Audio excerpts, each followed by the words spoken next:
Right, excuse the crew shirt. So, how do I use this bad boy for productivity? In short, it has all the basic features of my phone without the distractions. I have a lot of useful apps on my phone, but the problem with it, as soon as I click on it, I'll go down the spiral of going to my email, social media, other stuff, which is just not good use of my time. Yes, I have zero self-control, I know. Instead, I like to change my environment so I just don't even have to rely on self-control. After using Apple Watch for about a year, has surprisingly improved my productivity. So here's 7 points about that. Okay, one thing, a fun challenge before we go. Throughout the video, see how many pillows, duvets you could spot in the reflection. I was trying to dampen the echo of the room, so I didn't actually realize you can see all of that in reflections.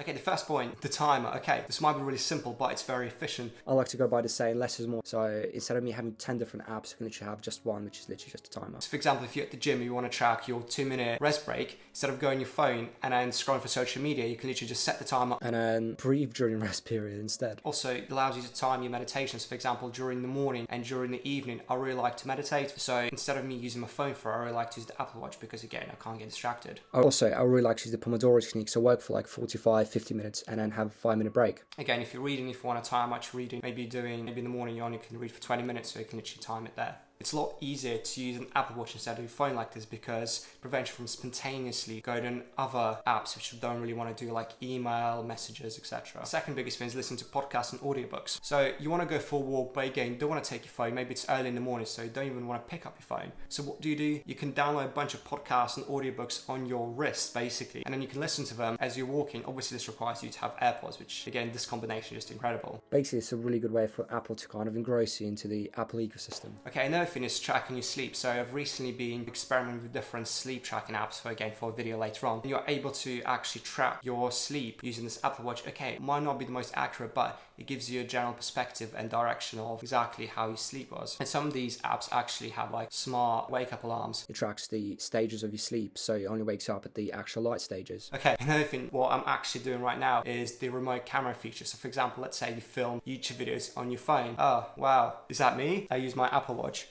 I don't know if you can see, to actually record myself, and then I'm able to see like how I look in the frame through my phone. Okay, like this could be useful if you want to take a picture or video outside on a tripod and you don't want to use the timer. Okay, to be honest, like thinking about this sounds a bit dumb, but you know what, we'll go with it. Okay, another thing is running. Okay, so you want to go for a run, but carrying your phone in your hand every time you run is just really annoying. So what you can do instead, you can get an Apple Watch and then plug in your AirPods, just go for a little run. So what I like to do, I like to download guided runs through Nike Running app. Obviously you should do this when you know the area well, or if you really want to be serendipitous and just see what happens, because obviously there might be some emergencies which arise, so having a phone might be beneficial. Another thing, the Apple Watch, when you're running, you can actually track your heart rate. So if you want to be a complete freak like me, so you can track when you're in zone 2 cardio. If you're running just above easy, so if you wanted to, you can talk during your run. Obviously you can do it intuitively, but like, yeah, it's easy if you do it like that. And then the whole point of this is just to increase your mitochondrial density for like, yeah, all sorts of different things.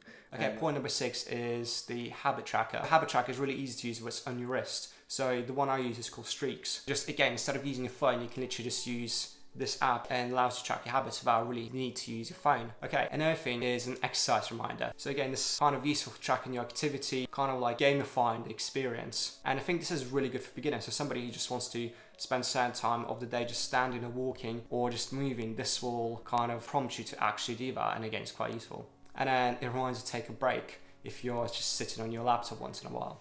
Okay, so how do you set up your Apple iWatch? So number 1 is remove all the notifications, because when you have your phone, you have one set of notification, but now if you have your Apple Watch, it gives you like another set of notifications. So you don't really overload them. Literally just turn 99% of them off. Maybe leave them on for calls. Again, you want to customize your watch faces to suit your needs. And again, you want to continue experimenting and seeing what works for you and what doesn't, to kind of streamline the process. Okay, so overall, an introduction of this iWatch I think is net positive. Again, it takes a little while just to experiment with it, just figure out what works with you, but past 7 points is what really helped me. Okay, in my opinion, I think the best model to get is the SE, because firstly it's cheaper, and like all the iWatches kind of do the same thing. Okay guys, thanks so much for watching again. I'll see you again next week. Bye.